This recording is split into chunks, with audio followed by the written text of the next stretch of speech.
How exciting is that? Dogs with Tristan, and look at what we've got in front of us. We finally caught up with our male lion, and if I'm not very much mistaken, it looks as though it is Mfumo, one of the Birmingham boys. No surprises there really in this area. The Birmingham boys are the dominant male lions in this particular spot. As you can see, he is very much hidden in the dense vegetation. That's okay, because Ryan from Arathusa has very kindly agreed to give up his spot so that we can go and see him, and he says he can see him perfectly. Hello, my boy. So we're going to do some swapping around and head across to where Ryan was. So just bear with me. You can keep looking at the lion. I'm going to say good morning. Good morning. How's it? How are you? Hi, guys. Cool. Don't go in there. Don't go in there. Yes, I can see you. Because we're actually really fortunate here. So, Jamie over here, she won the Ukraine Has Got Talent. Really cool. She's a great singer. And then the cameraman. I'll explain to you in a sec. Hold on. Singing sensation. His name's Sebastian. I will explain to you in a moment. Hold on one moment. I'll share that with our audiences. Thanks, Ryan. Cheers, guys. Have fun. So Ryan's favorite thing to do is to introduce us to his guests in various ways. Today it was the fact that I have apparently won the Ukraine's Got Talent competition, and that Sebastian is a famous French singer. The last time it was that I used to be a very, very famous penguin trainer. That was the last one. So it is always a guessing game as to which particular line of absurdity Ryan's going to take when he introduces us to his guests. But it is hilarious. He's also told us not to go in where he's just come from, but I have never been known to follow an instruction like that. In fact, when you tell me not to go somewhere, I almost invariably want to go somewhere. Even with a giant, very expensive VR rig on the front of my vehicle, I'm still tempted to go and see what's happening. Although we've got quite a nice view for now, and his head's up, and I think he's going to move. So I'm just going to stick it out for another few minutes. Looks like Mfumo to me. That injury around his right eye is weeping again. Mfumo has been, of all of our Birmingham boys, the most scratched up. Oh, painful. Looks like it's actually hurting him quite a bit. Oh, good. Tristan's found the wild dogs. Off you go to him. Very flat. In fact, apart from the round belly, he couldn't be flatter if he tried, which is what male lions do best. Just a quick reintroduction for those of you that have just jumped on board. My name is Jamie, and this morning Sebastian is on camera with me, a familiar face and name for many of you. And speaking of familiar faces and names, we are sitting with one of our Birmingham boys who is doing a marvellous job of sleeping off a very full belly. What did you hear, boy? Lifted up his head, looked across in the direction of the east. Now, I'm not sure where half of the Birmingham boys are. I actually have no idea where they are. I know there's one somewhere knocking about on Buffelshoek, and there's one on Hoffman's, I think. It's either on somewhere to the south of our Traverse area. So they have been well and truly split up.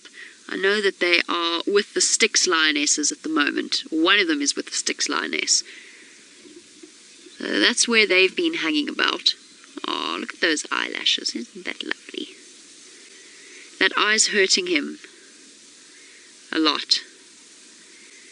You can see it in the way that his face is twitching. He's not sleeping properly because his face is really very sore. And that injury is right up close to the eyelid, which is why it's weeping, which is why there's all that moisture around there. It's probably very painful for him. It's a new injury. It's amazing how male lions, once they come to dominance, they become this sort of crisscross of scars on their face, on their bodies. All I can see at the moment is that belly. That is what stands out quite spectacularly. But those fresh scars that you see them with every now and again all tell a little bit about their life history. A story to tell.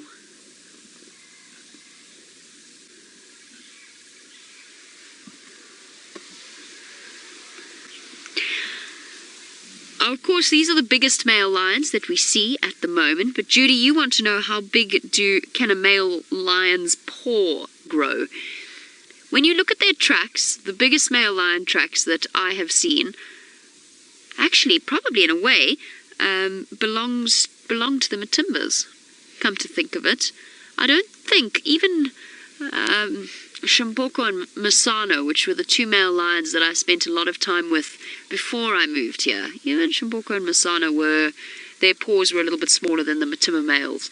And if you look at their tracks, about the size of a man's hand, not quite fully spread out, but close to being with the fingers sort of spread out, is around about how big a lion track will get. And what I'll try and do for you is I'll try and show you a lion track, perhaps a little bit later, when we leave this male lion to make space for other vehicles, and I'll show you what a massive male lion track looks like. Just imagine the power behind that. So much force rolled into one. And I mean, I've been fortunate enough to participate in a couple of lion dartings, whether it was for translocating or for veterinary care for certain issues that had been man-made. I've been able to participate in lion dartings, and there is the sheer weight of just one leg, when you pick up a paw and you hold it in your hand, is extraordinary. It's actually mind-boggling just how powerful they really are. And you feel the muscles of the forearm. They don't feel like you would expect them to. You sort of, you see big cats and you think of them as being taut and kind of like steel in a way. You'd expect those muscles to be like that of a power lifter. They're not at all. They're actually really soft. They're really, really soft. They're almost flabby. And that's because they've got a completely different muscle structure to us. It feels soft and squishy, not to put too fine a point on it, but it's one of the reasons why if a lion or a leopard or a cheetah is placed in a captive situation and then released back into the wild, they don't lose condition because they don't need to exercise like human beings do. That condition is just there. It's a different muscle structure.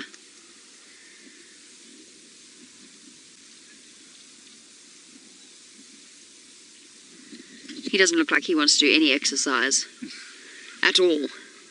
In fact, exercise is probably the farthest thing from this male lion's mind. Do you want to go for a jog, mister? Should we go for a run together? Maybe not. That probably is a very bad idea. Not probably, definitely a very bad idea.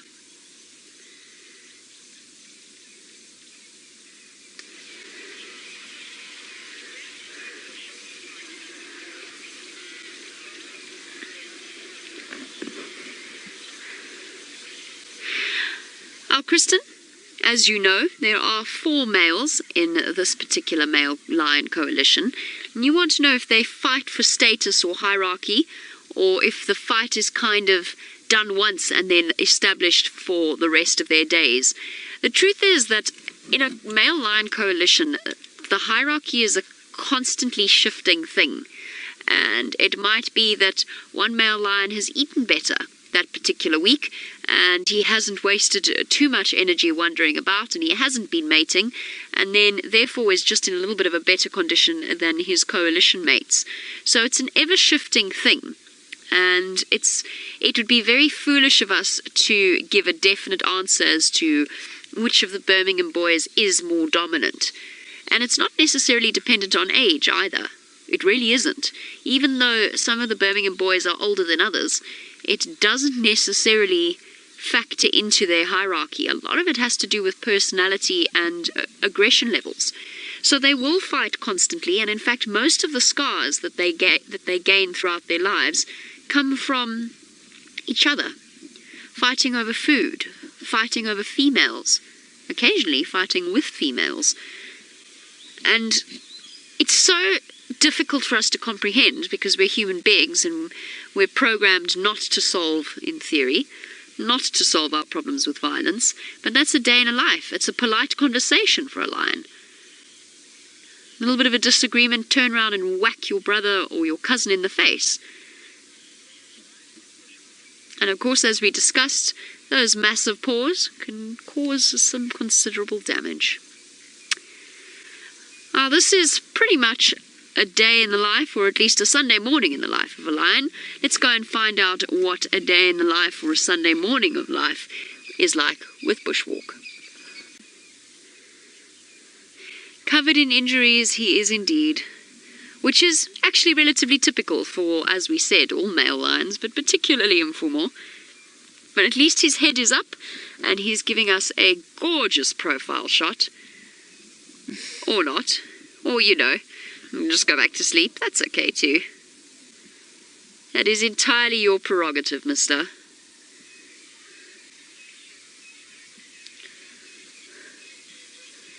Hey, Skip.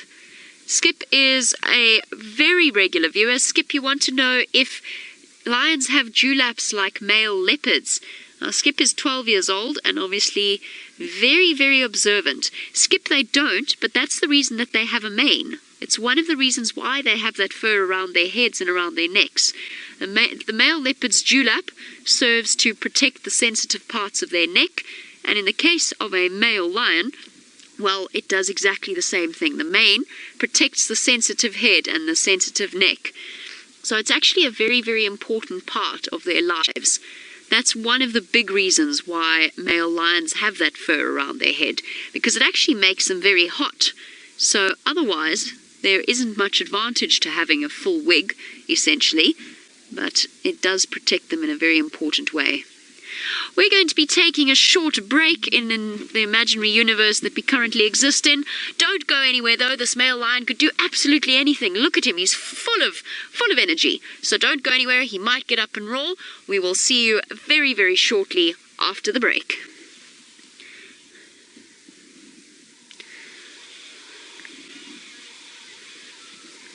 And we are in an imaginary ad break. I'd try and sell you something, but to be quite honest, no, it's an imaginary ad break. You all get the idea. Let me just explain actually quickly, since our line is not doing too much, for our new viewers or perhaps somebody who's just discovered this live stream. When we do our TV shows, when we go live to TV at the moment just in the States, which we do every now and again, obviously we fit in and slot in with their adverts. So the way in which that particular channel gets a source of revenue. And in order to sort of plan it out properly, we have to practice, because otherwise what we tend to do is we either ramble on for too long or we miss the time completely. So by practicing the ad breaks, even though it's completely imaginary, we're not introducing ads to the internet stream at all. It's just a completely imaginary thing for us to get it into our heads. And it comes in very useful, doesn't it, Mfumo? I mean, I can see you were totally enthralled by the idea that you might get up and roar any second. But, for example, during the TV show that we did in January and February, when Wendy's hooter decided to blare, or horn, depending on where you are in the world, either way, Wendy decided to make the most awful noise. Wendy's the vehicle that I was driving, right next to a leopard, and fortunately, thanks to the huge amount of practice that I'd been through, I managed not to break down into either tears or hysterics. Hysterics were probably higher up on my list. I was trying so hard not to laugh. And Kirsty's voice counting me down.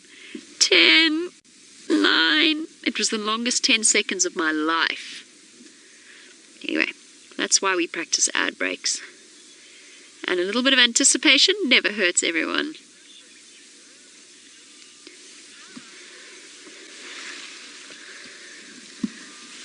Our apologies to the next viewer, because I have a feeling I'm going to get your name wrong. I think it's World of Stacy. Or is it Word of Stacy? Is there a Stacy in that name at all? Oh, wow. Oh, I got it right. World of Stacy. You want to know how long ago he got injured?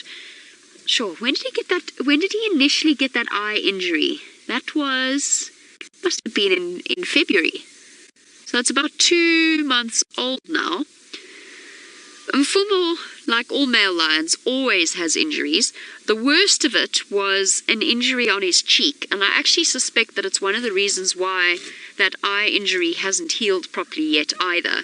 I think that secondary infection is still lingering in his system. But Mfumo actually had I think it was an abscess, some kind of little cut on his cheek that got infected, and it turned into this giant seeping, gaping hole just above his sinus that was filled with maggots.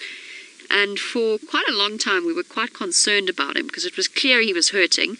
It was also clear that he had a bit of a raised temperature. You could see it in his body language, the fact that his joints were stiff. He was wincing all the time. I don't think he was terribly impressed with life at all, although I confess I wouldn't be either if maggots were trying to eat out my sinuses. It was really, truly horrifying, but it was a very important lesson in just how resilient these animals are. If that was a human being, you would probably have been in intensive care, given the proximity of that wound to the sinuses and to, of course, from the sinuses to the brain, and the eye as well. And yet somehow they just fix themselves. It's extraordinary. It was painful to look at, though. I felt for him.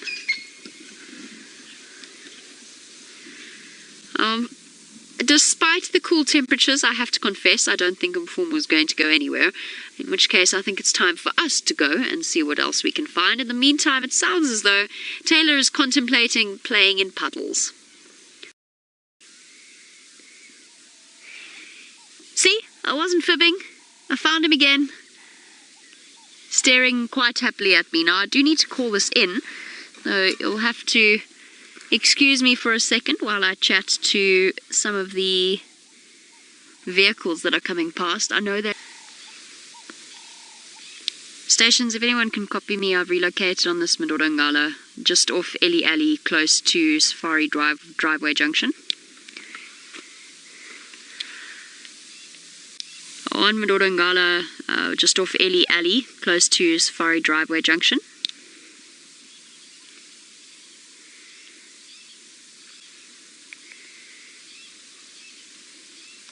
I don't know if anybody actually heard me. I hope so. We'll find out. If people arrive, then they heard me. Oh, thanks, Lou. Lou says she heard me. That's a relief. You look so miserable in the rain. I know the feeling, Mfumo.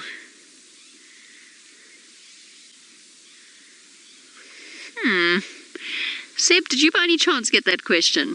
Do lions get sad? Sad. Was it sad or fat? I heard fat. Seb heard sad. I'm not sure which one we're going with. Sad. Sad. They have a question about, do lions get sad? I don't know. Yes, I guess they must do. It's difficult. We always... Oh, that is... Jimmy? Let me just open that up. Sorry, Brian. Brian, not Brian Joubert, but a viewer, Brian. You want to know if lions get sad. We're always taught to not anthropomorphize too much. It's one of the things that a lot of people are now suggesting is actually set science back. We've been so keen to disconnect ourselves, to make ourselves different from the animals, that in a way, I think that we've really neglected an important aspect of their lives. So yes, I guess they do get sad. Particularly mothers that lose cubs. I think that is a really tragic situation for them. And yes, that maternal instinct must respond, surely, with sadness to a loss like that. Do male lions get sad when something happens to their coalition member? I don't know. It's up to you, I guess, to decide how you feel about it. And until the day where we are able to talk to lions, which is probably quite far away, as much as I'd love to try, we may not ever really know. So really it's up to you to decide how you think the animal feels. They get scared. We know they get scared. We know they get angry, irritable, aggressive, nervous, anxious. All of those are emotions that we can see very clearly in their body language. But sadness? I don't know. I think they do, just like your pet dogs get sad. I know whenever I say goodbye to my dog when I leave her back with my friend, she looks sad. I don't know if that's just because that's the emotion I'm feeling. Yes, I think lions do get sad. Especially for mothers, it must be so difficult to lose cubs. You saw that lioness with the Nkuhuma cub and the white muscle disease, and her desperate attempts to rouse that cub. It's up to you how you feel like you can interpret it. I think it's sadness. In an animal way. The question goes from there, because in terms of intelligence, scientifically, lions don't test that high up in terms of problem-solving ability. I'm not saying they're not intelligent, I'm just saying in terms of the social experiments and so on that have been done with them. So do buffalo get sad? Do wildebeest get sad? No. It's a difficult one. But I do think we've gone so far in trying to separate ourselves from the idea of connecting animals to human emotions that it is we perhaps have gone several steps too far. Right, speaking of several steps too far, apparently the weather is closing in heavily and we actually need to start heading back towards home. We need to start getting ourselves back, otherwise we're going to be in trouble. I'm going to be in trouble, Seb's going to be in trouble, Rollo might even be in trouble. Rollo, of course, being our friend from Biome, who's been doing all of the virtual reality shooting. Here we go. There's the rain cover again. It's just one of those things. I think someone's trying to call me.